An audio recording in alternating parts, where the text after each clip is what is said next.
नमस्कार, बड़ी खबरों में आपका स्वागत है। आपके साथ मैं हूं रूबी सिंह चौहान। शुरुआत करेंगे आज की मुख्य हेडलाइन से। ईडी के समन के खिलाफ केजरीवाल की एक और याचिका। हाईकोर्ट से बोले मैं पेशी को तैयार, ईडी भरोसा दे कि गिरफ्तार नहीं करेगी। एसबीआई को आज देनी होगी इलेक्टोरल बॉन्ड की सारी डिटेल। सुप्रीम कोर्ट ने 18 मार्च को कहा था चेयरमैन हल्फनामा दे कि कोई जानकारी नहीं। आध्यात्मिक गुरु जग्गी वासुदेव की ब्रेन सर्जरी हुई, दिमाग के एक हिस्से में सूजन और ब्लड क्लॉटिंग थी। डॉक्टर बोले ये जानलेवा साबित हो सकता था। मोदी की भूटान यात्रा खराब मौसम के कारण रद्द। आज से 2 दिन का दौरा था। विदेश मंत्रालय ने कहा नई तारीखें तय की जा रही।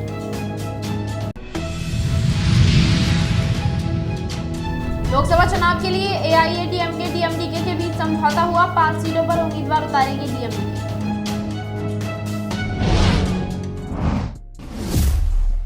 दिल्ली के मुख्यमंत्री अरविंद केजरीवाल ने शराब नीति घोटाला केस में ईडी के समन के खिलाफ हाईकोर्ट में एक और याचिका लगाई है। केजरीवाल ने कोर्ट से कहा है कि वो ईडी के सामने पेश होने के लिए तैयार हैं। हालांकि उन्हें भरोसा दिया जाए कि जांच एजेंसी उन्हें गिरफ्तार नहीं करेगी। दिल्ली हाईकोर्ट के जस्टिस सुरेश कुमार कैथ की अगुवाई वाली डिवीजन बेंच केजरीवाल की याचिका पर आज यानी गुरुवार को सुनवाई करेगी। ईडी ने आज ही केजरीवाल को शराब घोटाले केस में पूछताछ के लिए बुलाया है। उन्हें 17 मार्च को 9वां समन भेजा गया था। केजरीवाल 19 मार्च को समन के खिलाफ हाईकोर्ट पहुंचे थे। उनकी याचिका पर 20 मार्च को सुनवाई हुई थी। कोर्ट ने बार बार समन भेजने को लेकर ईडी को तलब किया है। जांच एजेंसी को अपना पक्ष रखने के लिए 2 हफ्ते का समय मिला है। तो वहीं स्टेट बैंक ऑफ इंडिया को आज यानी 21 मार्च को सुप्रीम कोर्ट को इलेक्टोरल बॉन्ड से जुड़ी सारी जानकारी देनी होगी। 18 मार्च को इस सुनवाई में सुप्रीम कोर्ट ने बैंक को आदेश दिया था कि हर बॉन्ड का अल्फा न्यूमेरिक नंबर और सीरियल नंबर, खरीद की तारीख और राशि सहित सभी जानकारियां दे। सुप्रीम कोर्ट ने कहा था कि 21 मार्च को शाम 5 बजे तक एसबीआई के चेयरमैन एक एफिडेविट भी दाखिल करे कि उन्होंने सारी जानकारी दे दी है। सीजेआई चंद्रचूड़ की बेंच ने कहा कि एसबीआई जानकारियों का खुलासा करते वक्त सिलेक्टिव नहीं हो सकता। इसके लिए आप हमारे आदेश का इंतजार न करें। एसबीआई चाहती है हम ही उसे बताएं किसका खुलासा करना है, तब वो बताएंगे। ये रवैया सही नहीं है। इससे पहले बेंच ने 11 मार्च के फैसले में एसबीआई को बॉन्ड की पूरी डिटेल देने का निर्देश दिया था। हालांकि एसबीआई ने सिर्फ बॉन्ड खरीदने और कैश कराने वालों की जानकारी दी। इस बात का खुलासा नहीं किया गया था कि किस डोनर ने किस राजनीतिक पार्टी को कितना चंदा दिया। इसके बाद कोर्ट ने 16 मार्च को स्टेट बैंक ऑफ इंडिया को नोटिस देकर 18 मार्च तक जवाब मांगा था। तो वहीं आध्यात्मिक गुरु और ईशा फाउंडेशन के संस्थापक सदगुरु जग्गी वासुदेव की ब्रेन सर्जरी सफल रही। उन्हें कई दिनों में सिर दर्द की शिकायत थी। ऑपरेशन के बाद उनकी सेहत में लगातार सुधार हो रहा है। अपोलो दिल्ली के neuro surgeon doctor Vineet Suri ने गुरुवार को हेल्थ बुलेटिन में बताया सदगुरु के ब्रेन के एक हिस्से में सूजन और ब्लड क्लॉटिंग थी। यह उनके लिए जानलेवा साबित हो सकता था। उनका ऑपरेशन 17 मार्च को दिल्ली में हुआ। उनकी हालत में काफी तेजी से सुधार हो रहा है। पीएम मोदी ने फोन करके सदगुरु जग्गी वासुदेव के जल्दी स्वस्थ होने की कामना की है।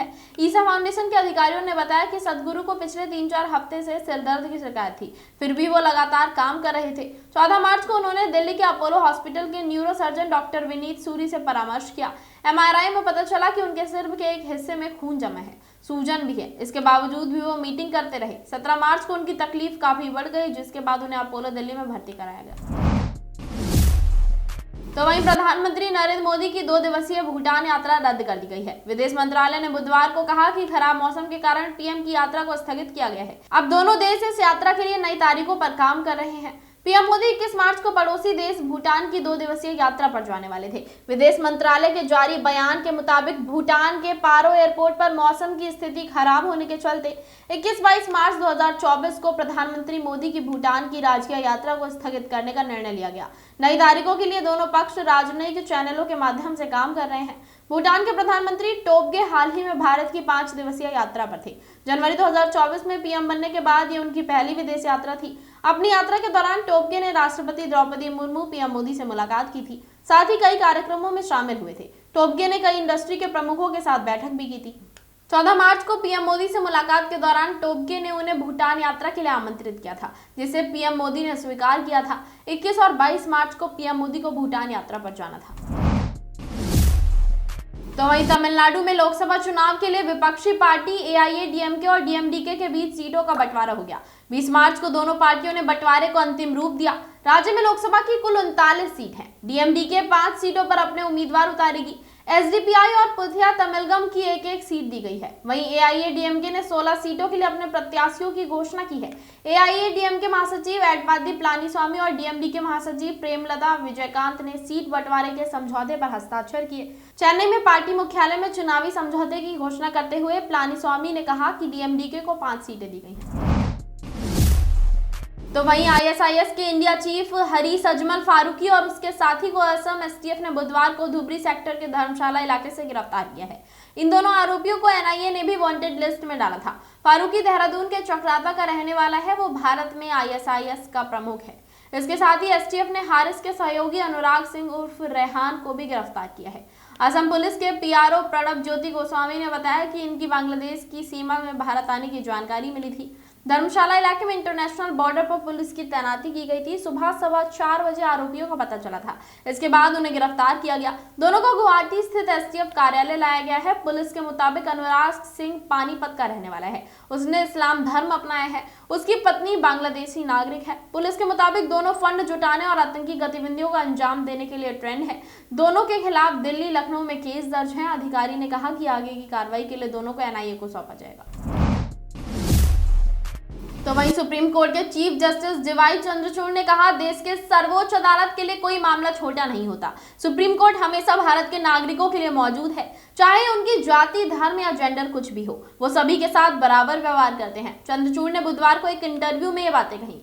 उन्होंने आगे कहा, मैं ये मैसेज सभी को देना चाहता हूं, हम आम नागरिकों के लिए हमेशा मौजूद हैं।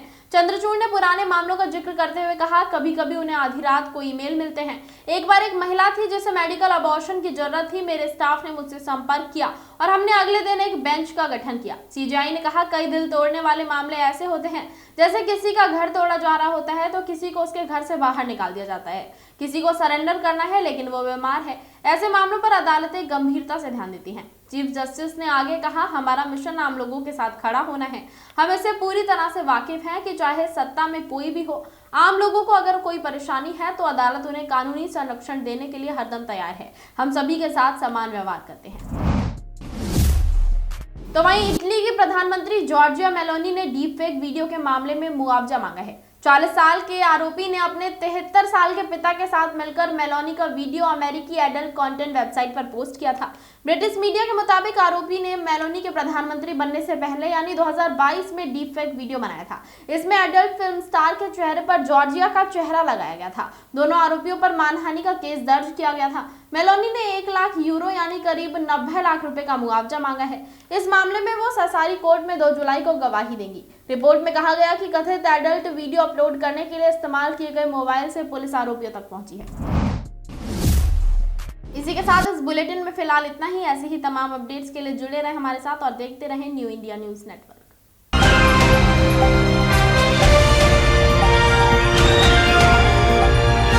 दिल्ली, हरियाणा, उत्तर प्रदेश, राजस्थान की हर खबर के साथ देखते रहिए न्यू इंडिया न्यूज नेटवर्क।